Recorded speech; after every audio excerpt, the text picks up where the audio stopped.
মোহতারাম, আমরা দেখতে পাচ্ছি যে এখন ফেসবুক এবং ইউটিউবে এ বিষয়ে প্রচুর আলোচনা হচ্ছে যে রসুল করিম সাল্লাল্লাহু আলাইহি ওয়াসাল্লামের আব্বা আম্মা ওনারা জান্নাতি না জাহান্নামী।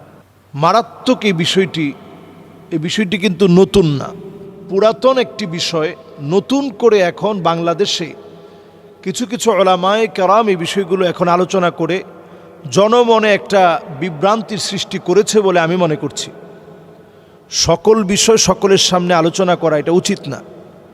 এখন যেহেতু ইউটিউবে এই বিষয়গুলো নিয়ে কথা হচ্ছে, পরিষ্কার এই বিষয়ে দুইটা মতই উপস্থাপন করা উচিত। উলামায়ে কেরামের মধ্যে এই বিষয়ে দুইটা মতামত। প্রথম মতটা হচ্ছে ওনারা আহলে ফাতরার অন্তর্ভুক্ত সময়ের মানুষ। আহলে ফাতরা মানি যেই সময়টার আগ পর্যন্ত আল্লাহ রাব্বুল ইজ্জাত ওয়াল জালাল নবী পাঠান না, এটাকে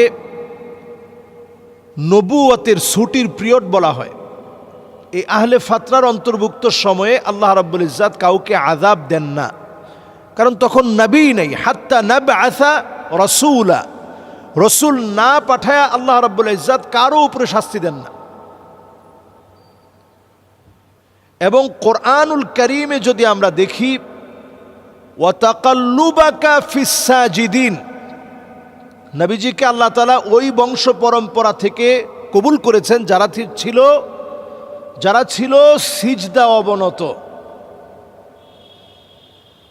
তাহলে বোঝা যায় যে নবী করিম সাল্লাল্লাহু আলাইহি ওয়াসাল্লাম সিজদা অবনত মানুষের রেহেম থেকে, ওই বংশ পরম্পরা থেকে তিনি আসছেন। এবং নবীজি সাল্লাল্লাহু আলাইহি সাল্লাম হাদিসের মধ্যে বলছেন যে আমি ইব্রাহিম আলাইহিস সালাতু ওয়াস সালামের দোয়া আর ঈসা আলাইহিস সালাতু ওয়াস সালামের বুশরা হচ্ছে আমি,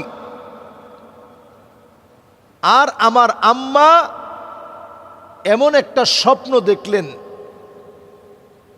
যেই স্বপ্নে নবীজি সাল্লাল্লাহু আলাইহি সাল্লাম যে পেটে আসছেন সেটা আম্মাজান, নবীজির আম্মাজান এটা আগেই স্বপ্ন দেখছেন, যেটা কুসুর শাম পর্যন্ত আলোকিত করে ফেলছে। মুহাম্মদ সাল্লাল্লাহু আলাইহি সাল্লামের আগমন শাম পর্যন্ত আলোকিত করে ফেলছে। এবং কোরআনুল কারীমের একটি আয়াত আমি এই জায়গায় বলতে চাই যে কোরআনুল কারীমে আল্লাহ রাব্বুল ইজ্জাত ওয়াল জালাল পরিষ্কার ভাষায় আল্লাহ তাআলা বলছেন, ইন্নাল্লাযীনা ইউযুনাল্লাহা ওয়া রাসূলাহু, যদি আপনি এমন কোনো কাজ আপনি করেন যেই কাজে আপনি আল্লাহ এবং তার রসুলকে কষ্ট দিবেন, ইন্নাল্লাযীনা ইউযুনাল্লাহা ওয়া রাসূলাহু লাআনাহুমুল্লাহ, রসুলকে যদি আপনি কষ্ট দিয়ে ফেলেন তাহলে আল্লাহর লানত আপনার উপরে পড়বে। ফিদ দুনিয়া ওয়াল আখিরা, দুনিয়াতেও পড়বে আখিরাতেও পড়বে, লানত আপনার উপরে পতিত হবে। ওয়া আ'আদ্দা লাহুম আযাবাম মুহিনা, কঠিন কষ্টদায়ক যন্ত্রণাদায়ক শাস্তি আল্লাহ রাব্বুল আলামিন আপনার জন্য রেখেছেন। তাহলে বোঝা যায় যে নবী করিম সাল্লাল্লাহু আলাইহি ওয়াসাল্লামের এই বিষয়গুলো নিয়ে উলামায়ে কেরামের দুইটা মত। একপাক্ষিক মত হচ্ছে যে কোনোভাবেই এই বিষয়গুলো নিয়ে কথা বলে অতিরঞ্জিত বাড়াবাড়ি করে নবী করিম সাল্লাল্লাহু আলাইহি ওয়াসাল্লামকে কষ্ট দেওয়া যাবে না। নবীজি নিজেও এই বিষয়গুলো বললে বিরক্ত হতেন, এটা কোনো উলামায়ে কেরামের ওই হাদিস থেকে বক্তব্য, যে আনাস রাদিয়াল্লাহু তাআলা আনহু থেকে বর্ণিত হাদিস, যে হাদিসটা সহিহ মুসলিমে আসছে। নবীজি আলোচনা করতেছেন, এর মধ্যে একজন সাহাবী প্রশ্ন করলেন, ইয়া রাসূলুল্লাহ আইনা আবি, কোথায় আমার আব্বা? তো নবী করিম সাল্লাল্লাহু আলাইহি সাল্লাম উত্তর দিলেন, ফিন্নার, তোমার আব্বা জাহান্নামে। কারণ আলোচনা করার মধ্যে একটা আদব আছে। আলোচনা চলাকালীন সময়ে জিজ্ঞাসা করছে, আমার আব্বা কোথায়? তো নবীজি বললেন যে আবুকা ফিন্নার, তোমার আব্বা জাহান্নামে। তো সাহাবীর তো মন খারাপ হয়ে গেছে। তো ফালাম্মা কাদা দাআহু ফাকালা, যখন এরকম আলোচনা শেষ হলো নবীজি ডেকে আনছেন এবং ডেকে এনে বলছেন, ইন্না আবি ওয়া আবাকা ফিন্নার, আমার আব্বা তোমার আব্বা সবাই জাহান্নামে। তো এটা বলার উদ্দেশ্য কি? মুহাদ্দিসিনে কেরাম এই হাদিসের অনেকগুলো ব্যাখ্যা করছেন। আমরা ব্যাখ্যাটাও পড়ার চেষ্টা করি। আরবিতে বলে নাই ইন্না ওয়ালিদি, যে আমার বাপ, আবি শব্দটা বলছে, ওয়ালেদ বলে নাই। তো ওয়ালেদ না বলে আবুন বলছে কেন? মুহাদ্দিসিনে কেরামের মধ্যে কেউ কেউ বলেন নবীজির চাচাদের মধ্য থেকে আবুল আহাব জাহান্নামে, আবু তালেব জাহান্নামে।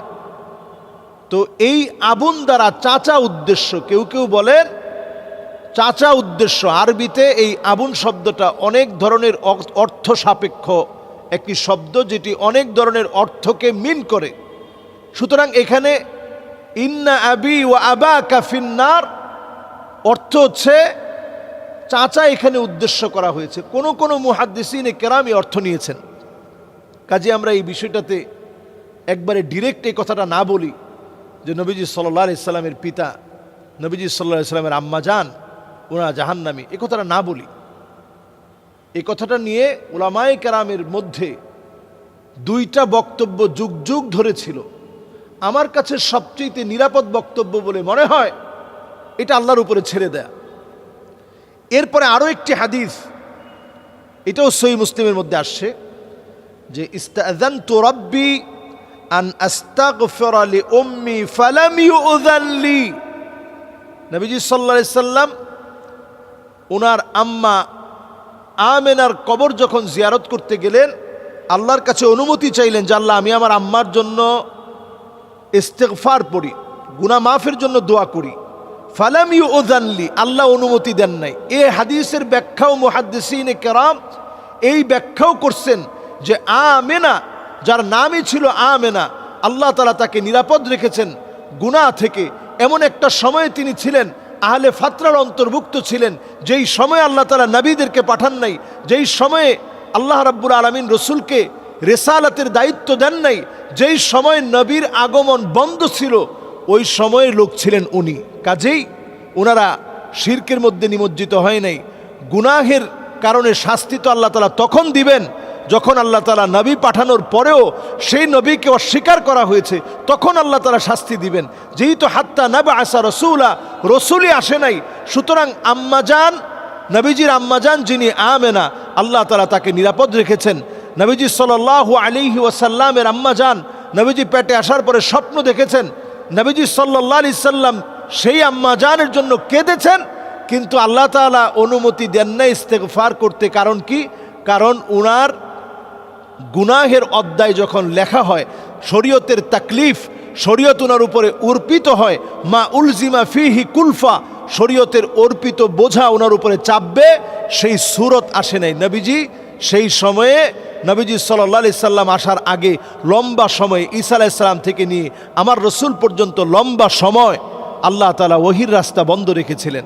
সুতরাং যেহেতু ওহির রাস্তা বন্ধ ছিল, কাজেই উনাদেরকে গুনাহগার বলার, জাহান্নামী বলার, আহলুন নার বলার সুযোগ নেই। এই দুইটা মতই উলামায়ে কেরাম দিয়ে থাকেন। কাজেই এই বিষয় নিয়ে আমার মনে হয় বাড়াবাড়ি, অতিরঞ্জন, অতিকথন এগুলো না করে বরং আমরা এই বিষয়টা আল্লাহ রাব্বুল আলামিনের উপর ছেড়ে দেই। এবং এই বিষয়ে যেহেতু দুইটা বিষয় আছে, আমরা একটা বিষয় বললাম আরেকটা বিষয় বললাম না, এতে করে একটা সংশয় তৈরি হবে, এই কাজটা আমরা না করি। আল্লাহ আমাদেরকে বোঝার তৌফিক দান করুন।